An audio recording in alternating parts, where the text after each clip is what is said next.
Bismillahirrahmanirrahim. Assalamualaikum warahmatullahi wabarakatuh.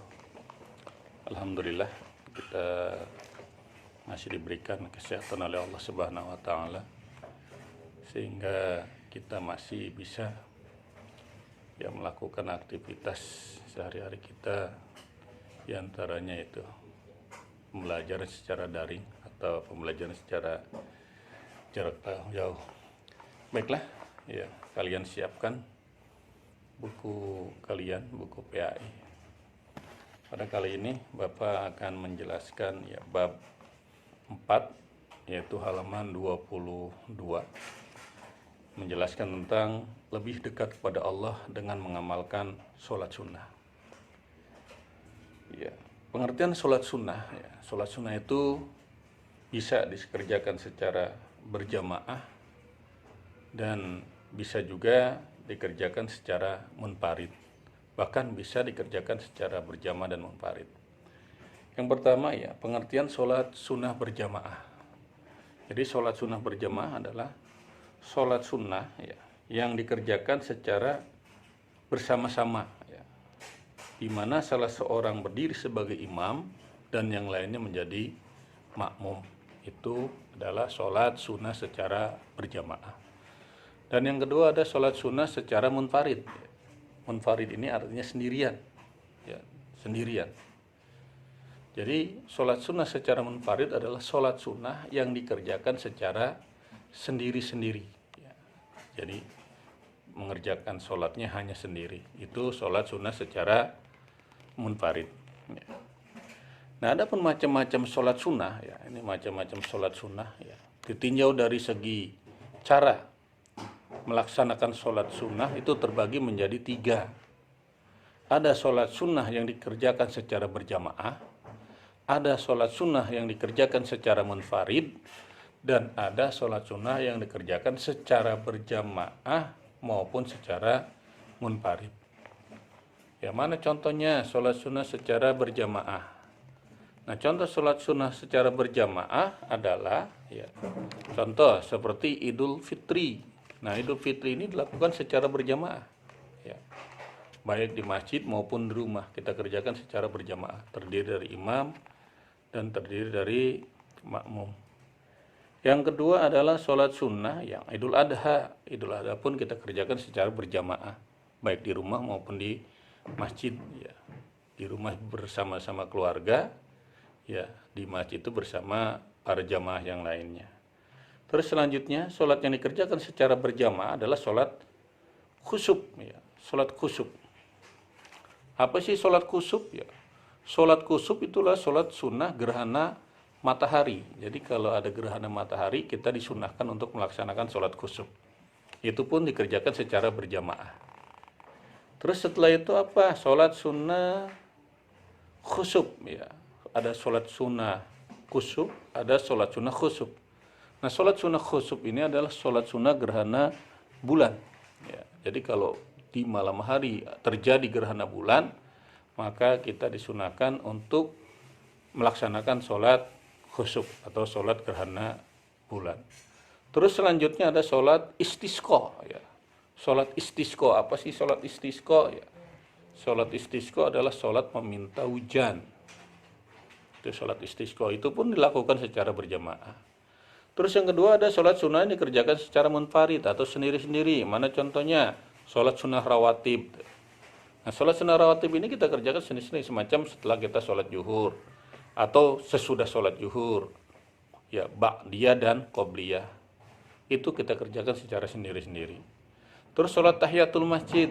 Ketika kita datang ke masjid, kita sholat tahiyatul masjid, sholat menghormat masjid. Itu pun kita kerjakan secara sendiri-sendiri. Terus selanjutnya sholat istikharah, sholat memohon petunjuk kepada Allah, sholat istikharah. Ini pun kita kerjakan secara sendiri-sendiri. Dan yang ketiga ada sholat yang kerjakan boleh berjamaah dan boleh dikerjakan secara sendiri-sendiri. Jadi berjamaah boleh, dikerjakan sendiri pun nggak apa-apa. Mana sholat sunnah yang dikerjakan boleh sendiri, boleh berjamaah? Salah satunya sholat tarawih. Jadi sholat tarawih itu boleh dikerjakan sendiri, boleh dikerjakan bersama-sama atau bareng-bareng. Terus selanjutnya apa? Selanjutnya sholat witir. Nah, sholat witir ini boleh kita kerjakan sendiri juga, boleh secara berjamaah juga. Nah, jumlah rakaatnya ganjil ya. Witir itu jumlah rakaatnya ganjil. Terus selanjutnya apa? Selanjutnya sholat duha. Sholat duha pun boleh kita kerjakan bersama-sama. Ya, boleh kita kerjakan sendiri-sendiri juga ya. Sholat duha di pagi hari waktunya ya. Di pagi hari ya kira-kira jam 7 setengah 8-an ya.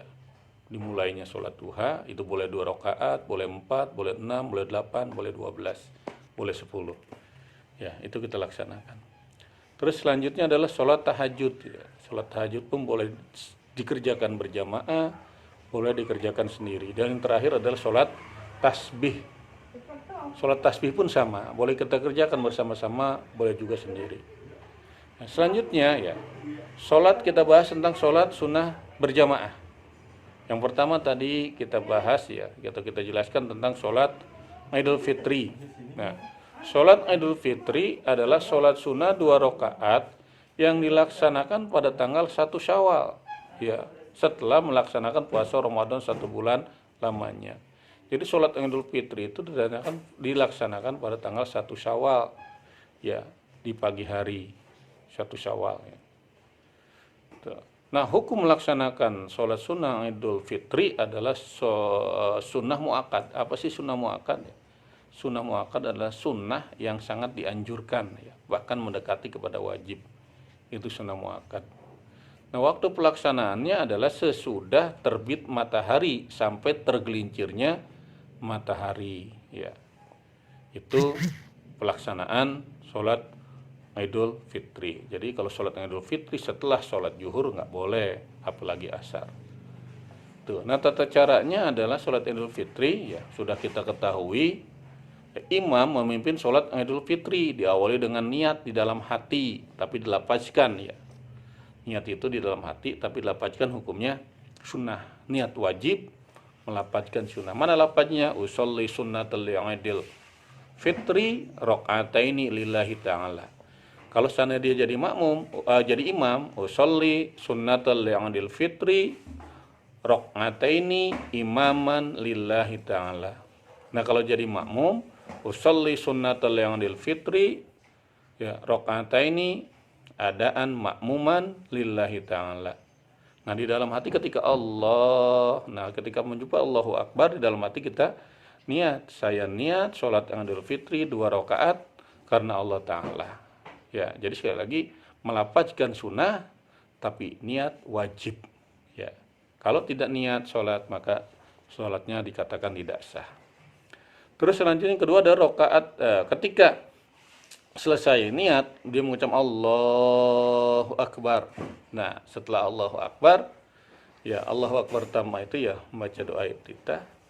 Itu tidak termasuk ikon takbir yang ketujuh itu ya.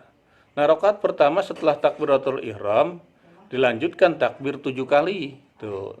Di sela-sela takbir disunahkan membaca subhanallah walhamdulillah wala ilaha illallah wallahu akbar. Ya, berapa kali? Banyak 7 kali. Ya. Nah, setelah ditakbir 7 kali disunahkan ya, bukan disunahkan, maksudnya dilanjutkan dengan membaca surah Al-Fatihah. Dan setelah membaca surah Al-Fatihah, membaca salah satu surah dalam Al-Quran. Disunahkan membaca surah Qaf atau surah Al-A'la. Jadi setelah takbir selesai 7 kali subhanallah alhamdulillah wala ilaha illallah allahu akbar. Ya, setelah itu setelah takbir lanjutkan baca Al-Fatihah ya. Setelah Al-Fatihah boleh membaca surah Qaf, boleh membaca surah Al-A'la ya. Terus selanjutnya ya rakaat kedua ya setelah takbir intiqal ya. Setelah takbir intiqal dilanjutkan 5 kali takbir. Kalau rakaat pertama 7 takbir, nah rakaat kedua mah hanya 5 takbir. Dari setiap takbir ya setelah takbir bacanya sama, subhanallah walhamdulillah wala ilaha illallah wallahu akbar. Nah, setelah itu ya takbir disunahkan baca tasbih tadi. Nah, kemudian membaca surah Al-Fatihah dan membaca salah satu surah dalam Al-Quran. Nah, rakaat kedua itu disunahkan membaca surah Al-Qamar ya, atau surah Al-Ghasyiyah. Kalau tadi di rakaat pertama itu disunahkan boleh baca surah Qaf ya atau surah Al-A'la. Nah, di rakaat kedua itu disunahkan membaca surah Al-Qamar atau Al-Ghasyiyah. Yang selanjutnya, sholat Idul Fitri ditutup dengan salam, dilanjutkan khotib mengumandangkan khutbah 2 kali ya atau satu kali ya, dua kali khutbah lah ya, dari 2 kali khutbah. Dan untuk makmum nih tidak boleh ya meninggalkan tempat ya sebelum khotib selesai menyampaikan khutbahnya ya, itu ya. Nah, terus selanjutnya ada sholat duha. Nah, sholat duha pun hampir persis sama pengerjaannya dengan sholat Idul Fitri, hanya niatnya saja yang berbeda. Nah, kalau tadi sholat Idul Fitri itu niatnya usolli sunnatul yang Idul Fitri. Nah, kalau Idul Adha usolli sunnatul yang Idul Adha. Nah, kesananya hampir semuanya sama. Setiap takbir membaca subhanallah, walhamdulillah, wala ilaha illallah, Allahu akbar. Nah, kalau sholat Idul Adha dilakukan itu ya sama 2 rakaat, tetapi tanggalnya itu 10 Zulhijjah. Ya, 10 Zulhijjah atau yang sering kita sebut dengan hari raya kurban. Ya, nah itu bertepatan dengan pelaksanaan rangkaian ibadah haji di tanah suci. Nah, hukum melaksanakan sholat sunnah Idul Adha adalah sunnah muakkad, sunnah yang dianjurkan ya atau mendekati kepada wajib ya, sunnah muakkad itu. Ya, bagi orang yang tidak sedang beribadah haji ya, itu hukum melaksanakan sholat Idul Adha adalah sunnah muakkad ya. Itu. Nah, sedangkan bagi yang sedang beribadah haji tidak disunahkan melaksanakannya. Jadi kalau orang yang sedang berangkat haji tidak disunahkan melaksanakan sholat Idul Adha. Itu ya. Nah, waktu pelaksanaannya adalah sesudah terbit matahari ya, sampai tergelincirnya matahari. Hampir sama waktunya pun dengan Idul Fitri ya. Dan tata cara sholatnya pun tadi sama ya.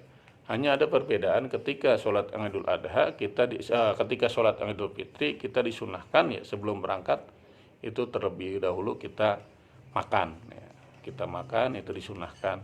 Nah, kalau Idul Adha ya kita sholat Idul Adha baru makan itu disunahkan. Jadi kalau Idul Fitri sebelum sholat kita makan, Idul Adha sesudah sholat baru kita makan, itu sunnah. Ya, selanjutnya ya yang ketiga ya, masih banyak pembahasan, tapi karena waktu juga ya tidak memungkinkan ya, mungkin itu saja ya pembahasan tentang sholat sunnah secara berjamaah. Insya Allah nanti kita akan lanjutkan di pertemuan berikutnya tentang masih membahas tentang sholat sunnah secara berjamaah, dan kita lanjutkan dengan sholat sunnah secara munfarid dan sholat sunnah yang dikerjakan boleh secara berjamaah atau secara munfarid. Ya, mungkin itu saja ya, mudah-mudahan bisa dimengerti ya. Kurang lebihnya mohon dimaafkan. Assalamualaikum warahmatullahi wabarakatuh.